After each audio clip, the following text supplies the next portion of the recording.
Bueno, en este capítulo vamos a ver la llegada. Hola Marcela. Vamos a ver la llegada de uno de los personajes más queridos por nosotros en Outlander. Entonces, pues es un capítulo muy especial, ¿sí? Y este capítulo precisamente por ser tan especial, quiero dedicarle este capítulo a todas las Sassenachs allá afuera, a todas las Gaps allá afuera, que han formado parte de esta locura que ha sido Outlander. Para mí realmente ha sido algo maravilloso, ha sido algo muy bonito. He conocido personas hermosas, entonces quiero dedicar este capítulo a todas esas personas hermosas que he conocido a través de esta saga, ¿sí? Nuevamente saludo a las que ingresaron, muy buena tarde para todas y para todos. Entonces vamos a iniciar con la lectura de este capítulo. Capítulo 8 se titula Prisionero del Honor. Dice así: hola, hola a todas las que van llegando, ahí poco a poco se van sumando. Bueno, dice Ashmere, Escocia, 15 de febrero. Si no me escuchan bien, me dicen para yo ver qué magia hago aquí. Hola Isa. Bueno, ya llegaron más. Listo, si no me escucha bien, me avisan, ¿vale? Yo voy chequeando comentarios. Ashmere, Escocia, 15 de febrero de 1755. Ashmere es un grano en el trasero de Dios, comentó el coronel Harry Quarry. Alzó sardónicamente la copa hacia el joven que estaba de pie ante la ventana. Hace 12 meses que estoy aquí, es decir, 11 meses y 29 días más de los que habría querido. Que disfrute de su nuevo puesto, milord. El comandante John William Gray se apartó de la ventana que daba al patio, desde el cual había estado observando sus nuevos dominios. Parece un poco incómodo, reconoció secamente al tiempo que levantaba su copa. ¿Siempre llueve así? Por supuesto, esto es Escocia. Peor aún, el trasero de esta maldita Escocia. Quarry se echó un largo trago de whisky, luego tosió y exhaló ruidosamente el aire mientras dejaba el vaso vacío en la mesa. La única compensación es la bebida, dijo algo ronco. Visite a los traficantes locales vestido con su mejor uniforme y le harán un precio decente. Es asombrosamente barato sin los aranceles. Le dejo una lista de las mejores destilerías. Señaló con la cabeza el enorme escritorio de roble que había en un lateral de la estancia, plantado con firmeza sobre la alfombra como una pequeña fortaleza encarando la habitación desierta. Las banderas del regimiento y la nación que colgaban del muro de piedra enfatizaban la sensación de fortificación. Aquí está la nómina de guardias, dijo Quarry, levantándose y rebuscando en el primer cajón. Plantó en el escritorio una maltrecha carpeta de cuero, de inmediato otra, y la de prisioneros. De momento tiene 196. La cifra habitual es de 200, sumando o restando los que fallecen por enfermedad y algún cazador furtivo apresado en la campiña. 200, repitió Gray. ¿Y cuántos en las barracas de los guardias? 82, según la nómina. En condiciones de ser útiles, alrededor de la mitad. Quarry volvió a hundir la mano en el cajón y sacó una botella de vidrio pardo tapada con un corcho. Sacudió para oír el chapoteo y sonrió sardónico. No solo el comandante busca consuelo en la bebida. La mitad de estos patanes suele estar incapacitados cuando se pasa lista. Le dejaré esto también, le hará falta. Volvió a guardar la botella y abrió el último cajón. Aquí requisas y copias, y lo peor del puesto es el papeleo. No es gran cosa si se cuenta con un empleado decente. En este momento no lo hay. Tenía un cabo con bastante buena letra, pero murió hace 2 semanas. Si adiestra a otro, no tendrá usted nada que hacer, salvo cazar gallos silvestres y buscar el oro del francés. Festejó su propio chiste con una carcajada. En aquella parte de Escocia abundaban los rumores sobre el oro que supuestamente Luis de Francia había enviado a su primo Carlos Estuardo. ¿Los prisioneros no son díscolos?, preguntó Gray. Tengo entendido que en su mayor parte son jacobitas de las Highlands. En efecto, pero bastante dóciles. Quarry hizo una pausa para mirar por la ventana. Una breve fila de hombres harapientos salía de una puerta practicada en la imponente muralla de piedra. Culloden los dejó sin coraje, dijo indiferente. De eso se encargó Billy, el carnicero. Y aquí se los hace trabajar tanto que no les quedan energías para causar problemas. Gray asintió. La fortaleza de Ashmere estaba en proceso de renovación, utilizando bastante irónicamente la mano de obra de los escoceses encarcelados allí. Se levantó para reunirse con Quarry ante la ventana. Allí sale una cuadrilla a cortar turba. El coronel señaló con la cabeza al grupo de abajo, 10 o 12 hombres barbudos, andrajosos, como espantapájaros, formados en torpe fila ante un soldado con casaca roja que se paseaba de un lado a otro inspeccionándolos. Una vez satisfecho, gritó una orden y tendió la mano en dirección a la puerta principal. Los acompañaban 6 soldados armados de mosquetes que abrían y cerraban la marcha y cuyo elegante aspecto contrastaba notoriamente con el de los montañeses. Los prisioneros se desplazaban con lentitud, ignorando la lluvia que empapaba sus harapos. Una carretilla tirada por muros crujía tras ellos, cargando un atillo completo, repleto de cuchillos para cortar turba. Quarry los contó ceñudo. Debe de haber algunos enfermos. Una cuadrilla de trabajo se compone de 18 hombres, 3 prisioneros por guardia debido a los puñales. Aunque son asombrosamente pocos los que tratan de huir, añadió apartándose de la ventana. Supongo que tampoco tienen a dónde ir. Se alejó del escritorio apartando de una patada un gran cesto lleno de toscos trozos de sustancia oscura que se desparramaron. Deje la ventana abierta aunque llueva, aconsejó. De lo contrario, el humo de la turba lo sofocará. Como ilustración, aspiró hondo y dejó escapar el aire explosivamente. Dios mío, qué alegría volver a Londres. Supongo que no hay mucha vida social en la zona, aventuró Gray seco. Quarry se echó a reír, divertido por la idea. Arrugaba su amplio rostro rubicundo. ¿Vida social? Mi querido amigo, aparte de 1 o 2 muchachas pasables que hay en la aldea, su vida social consistirá solamente en conversar con sus oficiales. Son 4, de los cuales solo la ordenanza es capaz de hablar sin emplear blasfemias. Y un prisionero. ¿Un prisionero? Gray apartó la vista de los registros que estaba hojeando con una rubia ceja enarcada. Oh, sí. Quarry se paseaba inquieto por el despacho, deseoso de partir. El carruaje lo esperaba. Solo se había demorado para informar a su sustituto y efectuar el traspaso formal del mando. Se detuvo para echar un vistazo a Gray, curvando la boca como si disfrutara de una broma secreta. Supongo que ha oído usted hablar de Jamie Fraser, el rojo. Gray se puso levemente rígido, pero mantuvo la cara tan impávida como pudo. Como la mayoría, respondió frío. Ese hombre destacó durante el alzamiento. ¿Con que ese maldito de Quarry conocía el caso? ¿Entero o solo una primera parte? Al coronel se le contrajo apenas la boca, pero se limitó a sentir. Bastante, sí. Bueno, lo tenemos aquí. Es el único jacobita de alta graduación. Los prisioneros montañeses lo tratan como a un jefe. Por lo tanto, si surge alguna cuestión relacionada con los internos, y surgirá, se lo aseguro, es él quien actúa como portavoz. Quarry había estado caminando en calcetines. En aquel momento se sentó para ponerse las botas altas de la caballería para enfrentarse al barro de afuera. Siomas Mac Affair Dovic, así lo llaman, o simplemente Macduff. ¿Habla usted gaélico? Yo tampoco. Pero Grissom sí, y él dice que significa James, hijo del negro. La mitad de los guardias le tienen miedo. Son los que combatieron en Preston Pans a las órdenes de Cope. Dicen que es el diablo en persona. Un pobre diablo ahora. El coronel resopló esforzándose para meter el pie en la bota. Pateó el suelo para ajustarla bien y se levantó. Los prisioneros le obedecen sin chistar. Pero ordene algo sin que él le ponga su sello y será como hablar con las piedras del patio. ¿Ha tenido un trato con escoceses? Ah, por supuesto.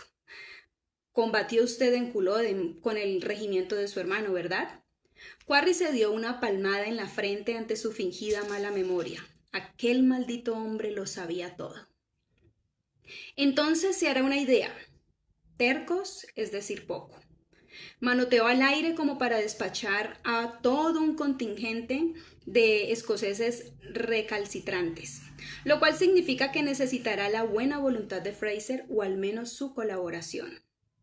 Hizo una pausa para disfrutarlo.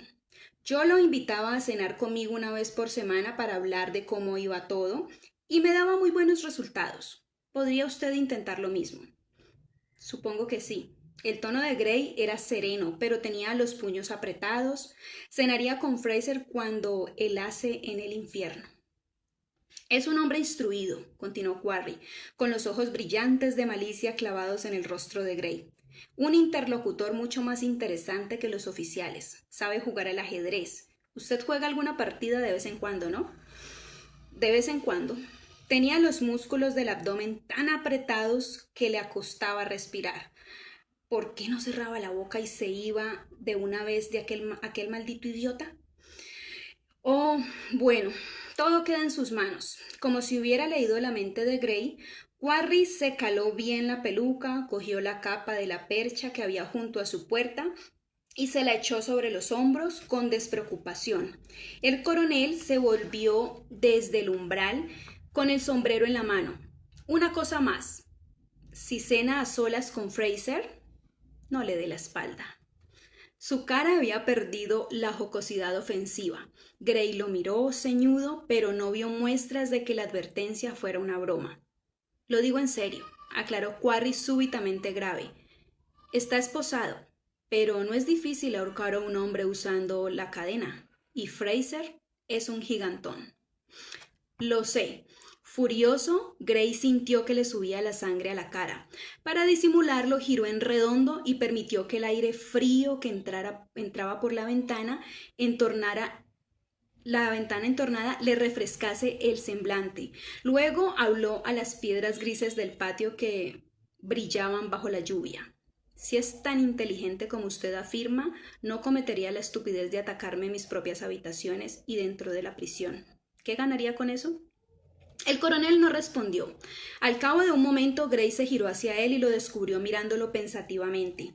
Ya no había rastros de humor en su cara ancha y rubicunda. Existe la inteligencia, dijo con lentitud. También existen otras cosas. Pero es usted muy joven. Quizá no haya visto de cerca el odio y la desesperación.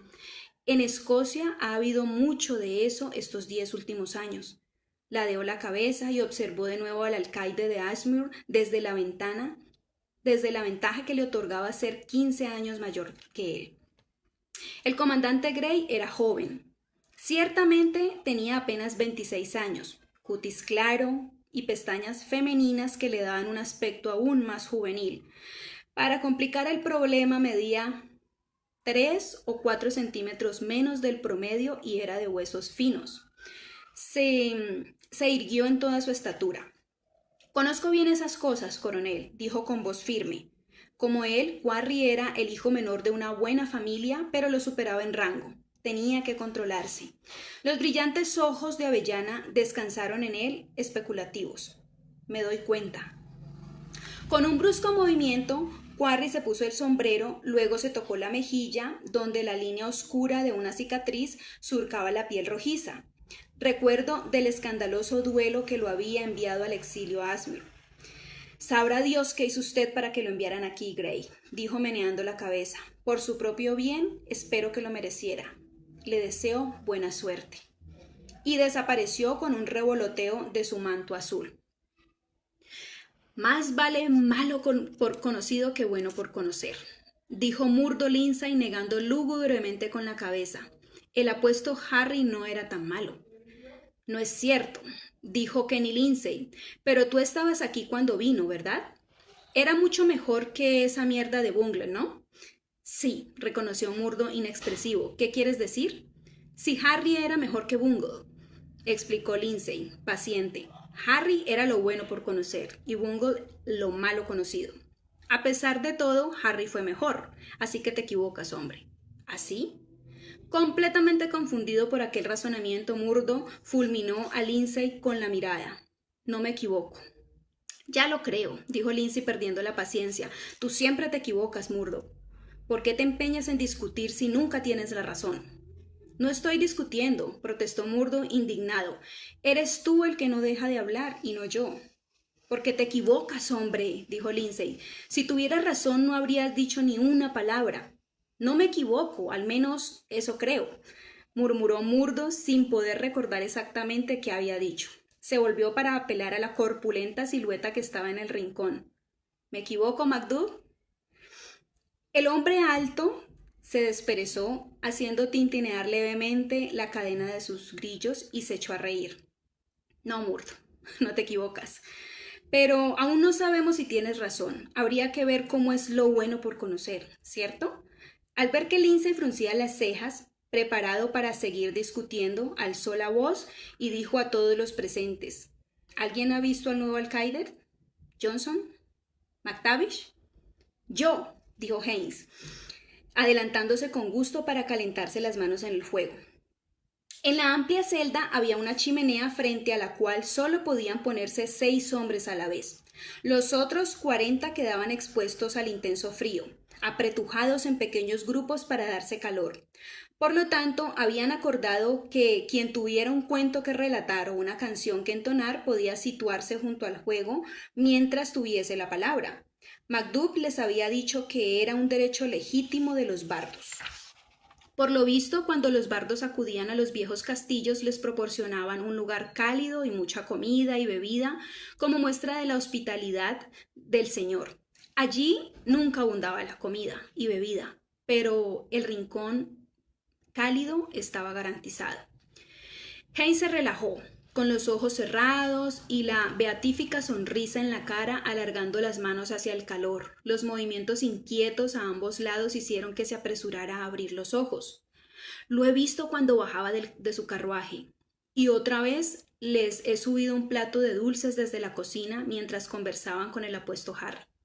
Hayes frunció el ceño, concentrado. Es rubio, de largos rizos amarillos atados con una cinta azul. Tiene los ojos grandes y pestañas largas como una muchacha. Haynes miró con lascivia a sus oyentes y agitó sus párpados romos en burlón coqueteo. Alentado por las risas, pasó a describir las ropas del nuevo alcaide, finas como las de un lord, su equipaje y su sirviente, uno de esos Sassenach que hablan como si se hubiesen quemado la lengua, y todo lo que había podido decir en su manera de expresarse. Habla claro y deprisa, como si estuviera muy enterado, dijo Haynes meneando dubitativamente la cabeza. Pero es muy joven, da la impresión de ser casi un niño, aunque supongo es mayor de lo que parece. Sí, es un tipo pequeño, más bajo que el pequeño Angus, intervino Bear, haciendo un gesto con la cabeza en dirección a Angus Mackenzie. El chico se miró sorprendido. Angus solo tenía 12 años cuando luchó junto a su padre en la batalla de Culloden. Había pasado casi la mitad de su vida en Ashmere y, como consecuencia del escaso sustento que recibía en la cárcel, no había crecido mucho más. Sí, convino Haynes, pero se mantiene muy erguido, como si le hubieran metido una vara por el trasero. Esto dio origen a una serie de risas y comentarios soeces. Luego Haynes cedió su sitio a Ogilvy, que conocía una anécdota larga y chocarrera sobre el señor Donixbrels y la hija del porquerizo. Se apartó del juego sin resentimiento y, siguiendo con la costumbre, fue a sentarse al lado de MacDuff. MacDuff nunca ocupaba su sitio junto al hogar, ni siquiera cuando les narraba largas historias de los libros que había leído, las aventuras de Roderick Random, la historia de Tom Jones o la favorita de todos, Robinson Crusoe. Aduciendo que necesitaba espacio para sus largas piernas, se quedaba siempre en el mismo rincón, donde todos podían oírlo. Pero los hombres que abandonaban la vera del fuego se iban acercando a él uno a uno para sentarse a su lado en el banco y poder traspasarle el calor que seguía pegado a sus ropas. ¿Crees que hablarás mañana con el nuevo alcaide MacDuff?, preguntó Haynes al sentarse a su lado. Me he cruzado con Billy Malcolm, que venía de cortar turba y me ha gritado que las ratas están haciendo muy audaces en su celda. Esta semana han mordido a 6 hombres mientras dormían y 2 de ellos están purulentos. MacDuff meneó la cabeza, se rascó la barbilla. Antes de cada audiencia semanal con Harry Quarry se le facilitaba una navaja para afeitarse, pero había pasado 5 días desde la última y ya tenía la barbilla cubierta de cerdas rojas. No sé, Gavin, musitó. Quarry prometió explicar al nuevo lo de nuestro acuerdo, pero este podría tener costumbres distintas, ¿no? Si me llama, no dejaré de mencionar lo de las ratas. ¿Malcolm ha pedido que Morrison vaya a ver las heridas? En la prisión no había médicos. A Morrison, que tenía buena mano para curar, se le permitía ir de celda en celda para atender a los enfermos o lesionados si MacDuff lo solicitaba. Haynes negó con la cabeza. No ha tenido tiempo para decir más. Pasaban marchando, ¿entiendes? Será mejor que envíe a Morrison, decidió MacDuff. Él puede preguntar a Billy si hay algún otro problema allí. Había 4 celdas principales en las que se alojaba a los prisioneros en grupos numerosos. Las noticias pasaban de una a otra gracias a las visitas de Morrison y a los intercambios de hombres que se producían en las cuadrillas cuando salían diariamente a trabajar en el transporte de piedra o la recogida de turba en el páramo vecino. Morrison vino en cuanto se le mandó a llamar, guardando en su bolsillo 4 cráneos de rata tallados, con los que los prisioneros improvisaban juegos de azar. MacDuff buscó a tientas bajo el banco que ocupaba y sacó el saco de paño con que salía al páramo. Oh, otra vez esos malditos cardos, protestó Morrison, al ver que el hombretón hacía una mueca al rebuscar en la bolsa. No puedo hacer que coman esas cosas. Todos me dicen que no son vacas ni cerdos. MacDuff sacó con cautela un puñado de tallos marchitos y se chupó los dedos pinchados. Son tercos como cerdos, sin dudarlos, comentó. Es solo cardo lechero. ¿Cuántas veces quieres que te lo diga, Morrison? Quita las espinas, reduce a pulpa las hojas y los tallos, y si son demasiado espinosos para comer untados en una galleta, prepara un té para que los hombres lo beban. Diles que nunca he visto a ningún cerdo bebiendo té. En el arrugado rostro de Morrison se dibujó una sonrisa. Ya era un anciano y sabía muy bien cómo manejar a los pacientes testarudos, pero le gustaba quejarse de pura diversión. Les recordaré que las vacas y los cerdos nunca pierden los dientes, dijo resignado mientras se metía las hojas marchitas a su saco. Pero asegúrate de enseñarle los dientes a Joel Natculon la próxima vez que lo veas. Es el peor de todos y no se cree que las hierbas sean buenas para el escorbuto. Dile que si me entero de que no se ha comido los cardos, lo morderé en el culo. Le prometió MacDuff enseñándole sus excelentes dientes. Después de emitir un breve ruido que en él pasaba por carcajada, Morrison fue a recoger las pocas hierbas y ungüentos que utilizaba como remedios. MacDuff se relajó un momento y paseó una mirada por la celda para asegurarse de que no se estuviera gestando ningún problema. Algunos de los reclusos estaban peleados. Hacía solo una semana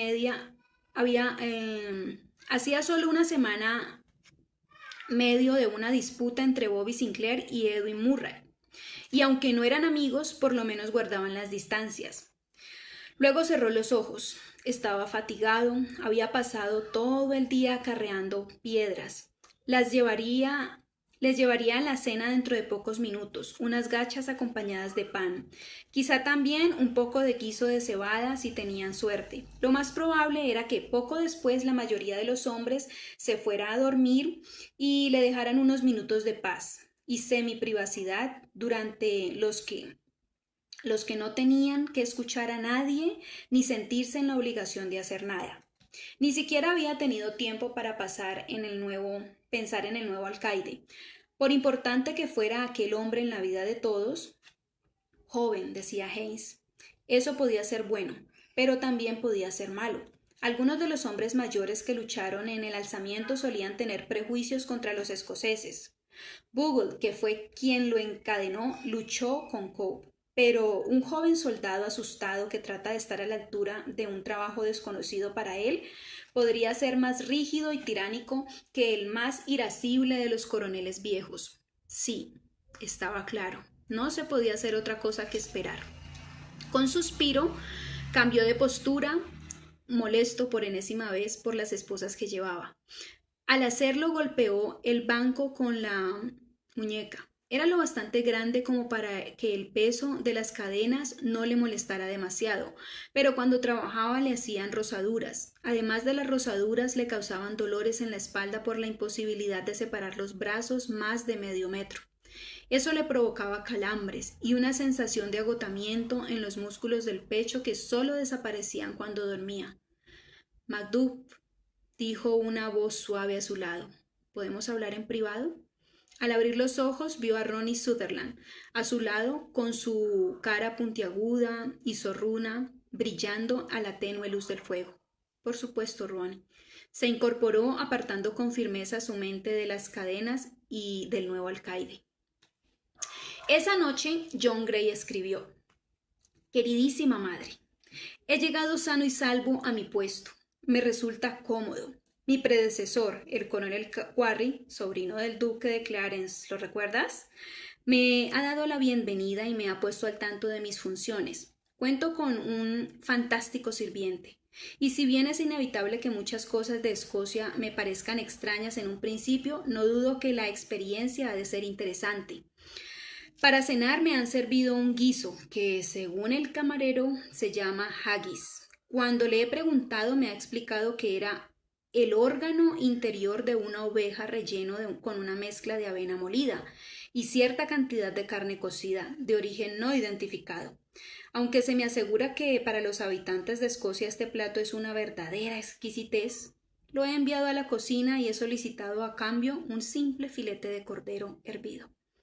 Tras celebrar de este modo mi primera y humilde comida aquí y algo fatigado como me hallo por el largo viaje, de cuyos detalles te informaré en mi próxima carta, creo que ahora debo retirarme, dejando una descripción más completa del ambiente con el que todavía no estoy muy familiarizado, porque ya ha oscurecido para otra ocasión. Hizo una pausa mientras daba golpecitos en el secante con la pluma, que dejó pequeños puntos de tinta, los unió distraídamente con líneas, trazando el contorno de un objeto irregular. ¿Se atrevería a preguntar por George? No podía hacerlo directamente, pero sí con una referencia a la familia, preguntando a su madre si había visto hacía poco a Lady Everett y pidiéndole que le transmitiera sus recuerdos al hijo. Suspiró y dibujó otro punto a su objeto. No, su madre, viuda, ignoraba la situación, pero el esposo de Lady Everett se movía en círculos militares. Si bien la influencia de su hermano mayor reduciría el chismorreo al mínimo, Lord Everett podría olerse el asunto y no tardaría en sumar 2 y 2. Con que él dijera una palabra imprudente a su esposa sobre George y esa palabra pasara de Lady Everett a su madre, la condesa viuda de Melton no era tonta. Sabía muy bien que su hijo menor había caído en desgracia. A los oficiales jóvenes y prometedores bien vistos por los superiores no se los enviaba al trasero de Escocia a supervisar la renovación de una pequeña cárcel fortificada sin importancia. Pero Harold, su hermano, le había explicado que se trataba de un desdichado asunto del corazón, insinuando algo indecoroso para evitar que ella hiciera preguntas. Probablemente la condesa pensaba que habían sorprendido a John con la esposa del coronel o con una ramera en sus habitaciones. Un desdichado asunto del corazón. Mojó la pluma en el tintero con una sonrisa preocupada. Tal vez Hal era más sensible de lo que parecía al calificarlo así. Claro que, desde la muerte de Héctor en Culloden, todos aquellos asuntos habían sido desdichados para John. Al pensar en Culloden, recordó a Fraser, algo que había estado evitando durante todo el día. Echó un vistazo a la carpeta donde se guardaba la nómina de prisioneros, mordiéndose el labio, tentado de abrirla para buscar el nombre. Pero, ¿qué sentido tenía? En las Highlands podía haber 20 hombres llamados James Fraser, pero solo uno apodado El Rojo. Notó que se sonrojaba a causa de las oleadas de calor que le recorrían, pero no se debía a la cercanía del fuego. A pesar de ello, se levantó y se acercó a la ventana para inspirar grandes bocanadas de aire, como si la gélida brisa pudiera borrar sus recuerdos. Perdón, señor, ¿debo ya calentarle la cama? El acento escocés a su espalda le sobresaltó. Al girar en redondo se encontró con la cabeza revuelta del prisionero encargado de atender sus habitaciones. Asomaba por la puerta que conducía a sus aposentos privados. Sí, gracias. ¿McDowell? Arriesgó dubitativo. Mackay, milord. Corrigió el hombre sin resentimiento visible. La cabeza desapareció. Gray suspiró. Aquella noche ya no podría hacer nada. Volvió al escritorio y recogió las carpetas para guardarlas. El anguloso objeto que había dibujado en el secante parecía de esas masas con clavos con las que los antiguos caballeros aplastaban las cabezas de sus enemigos. Tenía la sensación de haberse tragado una igual, aunque quizás solo se debiera a una indigestión provocada por el cordero poco hecho. Negó con la cabeza y se acercó la carta para firmarla deprisa. Con todo afecto, tu obediente hijo, John W.M. Gray. Luego esparció arena sobre la firma, la selló con su anillo y la dejó a un lado para que la despacharan por la mañana. Se levantó y guardó vacilante contemplando los confines oscuros del despacho. Era una inmensa estancia fría y desierta, con poco más contenido que el enorme escritorio y un par de sillas. Se estremeció. El triste brillo de los ladrillos de turba que ardían en la chimenea apenas conseguía calentar el vasto espacio, en especial con el gélido aire húmedo que entraba por la ventana. Miró la nómina de prisioneros una vez más. Luego se agachó, abrió el último cajón del escritorio y sacó la botella de cristal marrón. Apagó la vela y se fue a la cama guiado por el resplandor difuso del hogar. Debido a los efectos del agotamiento y el whisky, habría debido dormirse de inmediato. Sin embargo, el sueño se mantenía a distancia, rodando en su cama como un murciélago, pero sin llegar a posarse. Cada vez que estaba a punto de sumirse en el descanso, aparecía ante sus ojos la visión del bosque de Carriarick. Entonces se descubría una vez más espabilado y sudoroso, con el corazón retumbándole en los oídos. En aquella época él tenía 16 años y estaba muy excitado por su primera campaña. Aunque no era oficial, su hermano Hal lo había llevado con el regimiento a fin de que conociera la vida militar. Mientras marchaban a reunirse con el general Cope en Preston Pans, acamparon cerca de un oscuro bosque escocés. John se sentía demasiado nervioso para dormir. ¿Cómo sería la batalla? Cobb era un gran general, lo decían todos los amigos de Hal, pero cuando los hombres se reunían alrededor de un fuego, contaban horrorosas historias sobre los feroces escoceses y sus malditos sables. ¿Tendría el coraje de enfrentarse a los temibles escoceses? No se decidía a mencionar su miedo ni siquiera a Héctor. Héctor lo quería, pero era ya un hombre de 20 años, alto, musculoso y temerario, con un cargo de teniente y deslumbrantes anécdotas de las batallas libradas en Francia. Nos deben a Héctor. Aún ahora ignoraba si había obrado así para emular a Héctor o solo para impresionarlo. El caso es que al ver al montañés en el bosque y al reconocerlo como el famoso Jamie Fraser de los carteles, decidió matarlo o capturarlo. Se le había ocurrido, sí, la idea de volver al campamento en busca de ayuda, pero el hombre estaba solo. Al menos eso pensó John. Y a las claras, desprevenido, tranquilamente sentado en un tronco, comía un trozo de pan.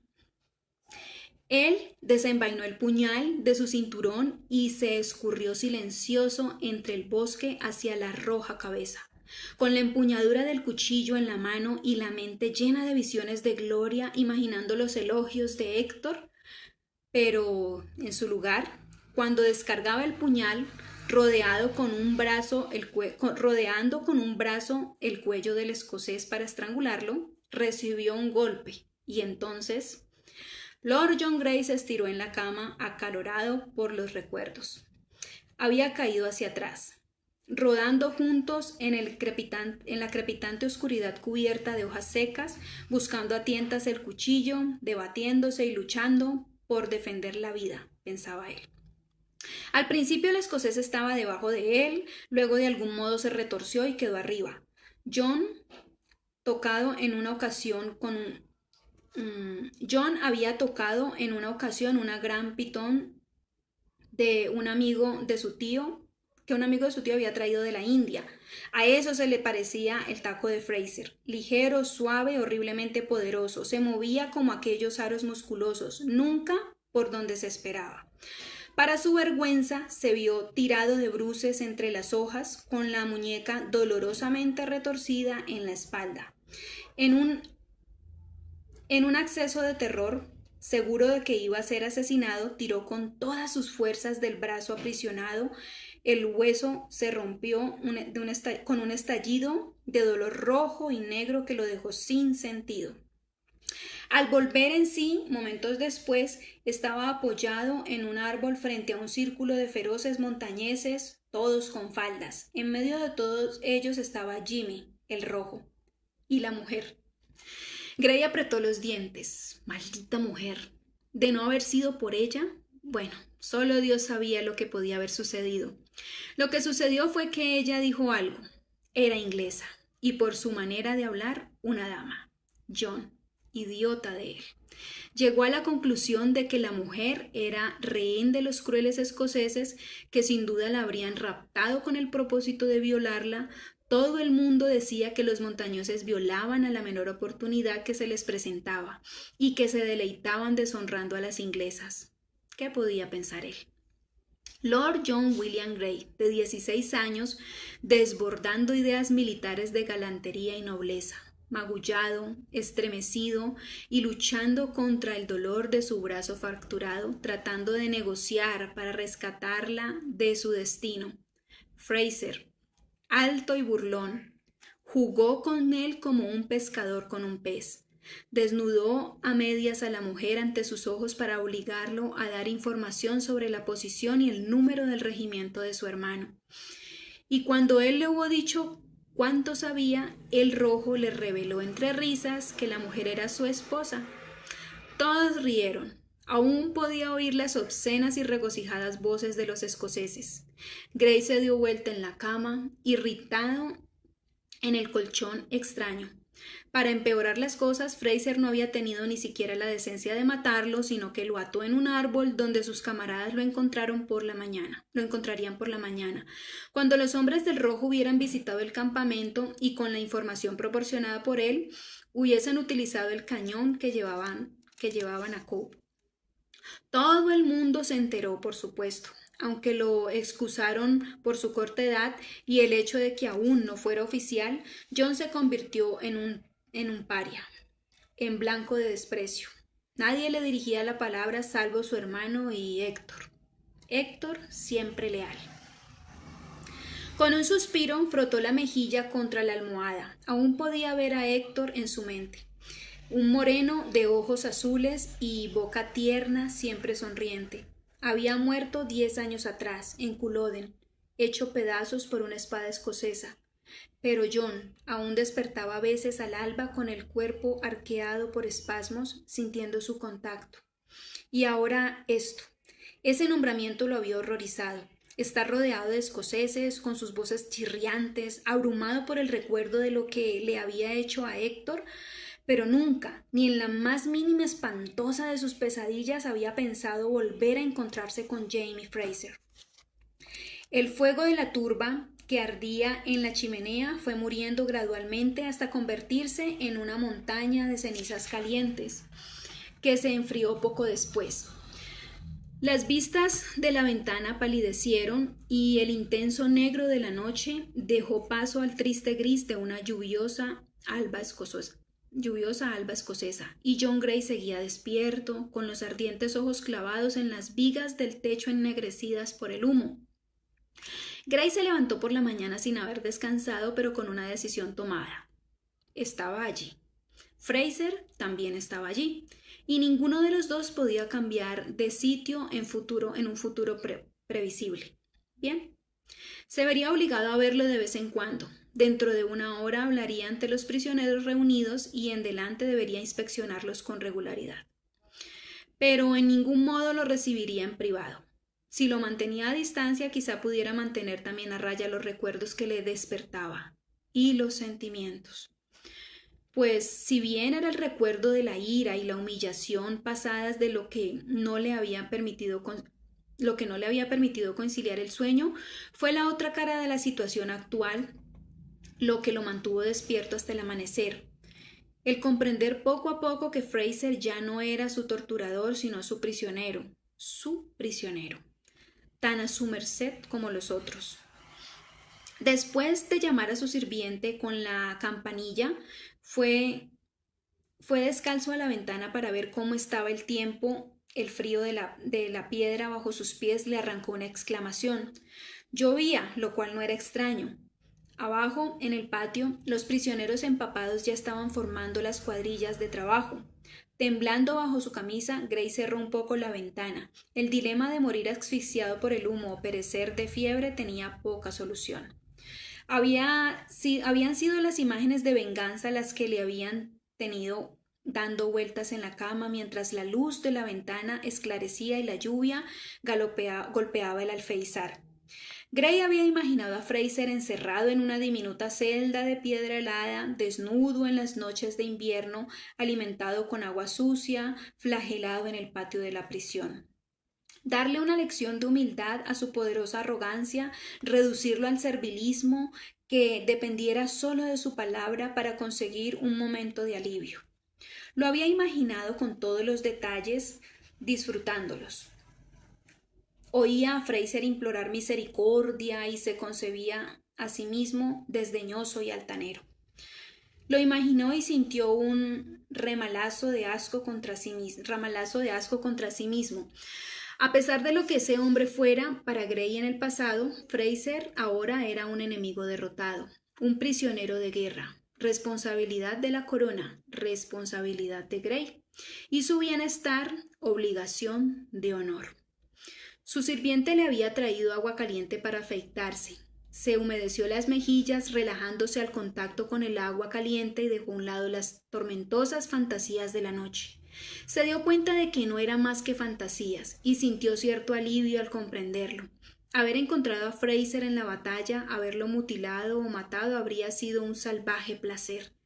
Pero el hecho ineludible era que, mientras aquel hombre fuera su prisionero, el honor le impedía hacerle daño. Cuando estuvo afectado y vestido, ya se había repuesto lo suficiente para encontrarle cierto humor lúgubre a la situación. Su estúpida conducta en Carrie Arick había salvado la vida a Fraser en Culloden. Ahora, ya saldada aquella deuda y con Fraser en su poder, su misma impotencia de prisionero le libraba de todo peligro. Pues los Gray, estúpidos o sabios, ingenuos o experimentados, eran ante todo hombres de honor. Sintiéndose algo mejor, se miró al espejo para enderezarse la peluca y bajó a desayunar, antes de pronunciar su primer discurso ante los prisioneros.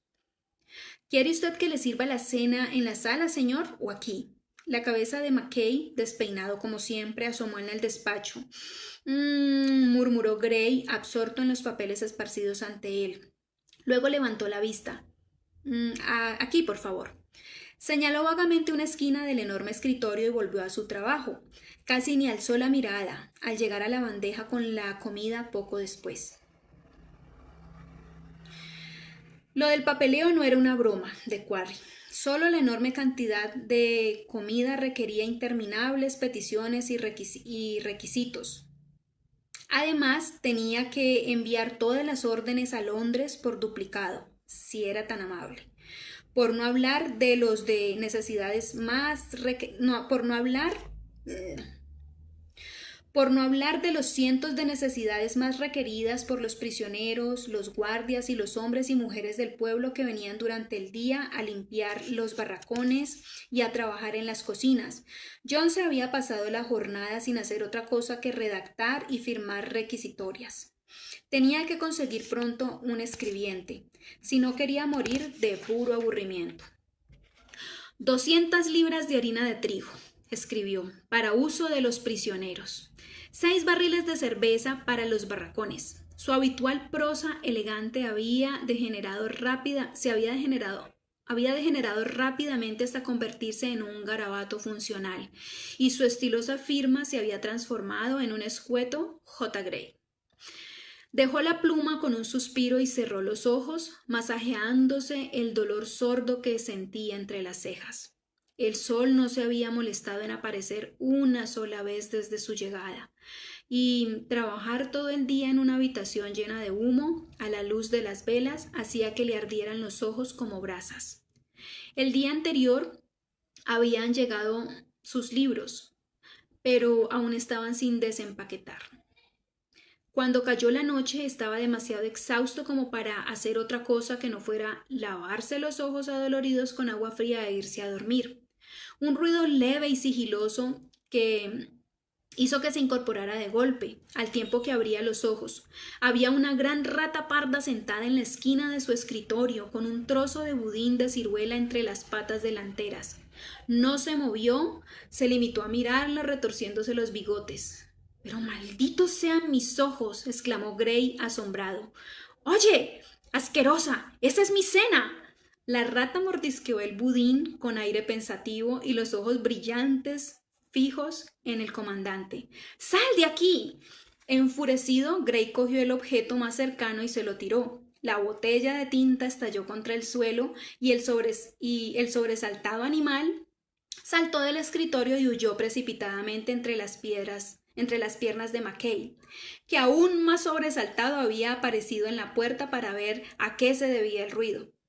«¿Hay algún gato en la prisión?», inquirió Gray mientras echaba el contenido de la bandeja al cesto de papeles. «Sí, señor, en los depósitos hay gatos», respondió Mackay, arrastrándose sobre manos y rodillas para limpiar las pequeñas huellas que la rata había dejado en su precipitada huida a través del charco de tinta. «Bueno, pues tráigame uno, Mackay, por favor», le ordenó Gray, de inmediato. Rugió al recordar aquella obscena cola desnuda enroscada en su plato como si nada. En aquel campo de batalla habría convivido con ratas en muchas ocasiones, pero lo que le resultaba particularmente ofensivo que uno de esos animales saqueara su cena delante de sus propios ojos. Se asomó a la ventana y quedó allí tratando de despejarse con el aire fresco mientras Mackay concluía la limpieza. Estaba anocheciendo y el patio se vestía de sombras color púrpura. Las piedras del ala de celdas de enfrente parecían más frías y sombrías que de costumbre. Los carceleros se acercaban bajo la lluvia desde el ala de la cocina. Una procesión de pequeños carros cargados con la comida de los prisioneros, enormes calderos con humeante avena y cestas de pan cubiertas con trapos para evitar que lo mojara la lluvia. Por lo menos esos pobres diablos comerían algo caliente después de haber pasado todo el día empapados trabajando en la cantera. De pronto se le ocurrió algo y le dio la espalda a la ventana. «¿Hay muchas ratas en las celdas?», preguntó. «Sí, muchas, señor», respondió el prisionero, pasando el trapo por última vez por el umbral de la puerta. «Le diré al cocinero que prepare otra bandeja». «¿No, señor?». «Sí, por favor». «Y después, señor Mackay, ocúpese de que cada una de las celdas tenga un gato». Mackay pareció vacilar. Gray, que estaba recogiendo sus papeles dispersos, se detuvo. «¿Algún problema, Mackay?» «No, señor», replicó el interno lentamente. «Solo que estas bestezuelas mantienen a raya a los escarabajos. Y con todo respeto, señor, no creo que a los hombres les guste que el gato se coma todas sus ratas». Gray lo miró con un poco de asco. «¿Los prisioneros comen ratas?», preguntó con el recuerdo de aquellos dientes amarillos mordisqueando su budín de ciruelas. «Solo si tienen la suerte de atrapar una, señor. Puede que los gatos ayuden un poco después de todo. ¿Necesita algo más, señor? Bueno, y así hemos culminado el capítulo 8 de Viajera.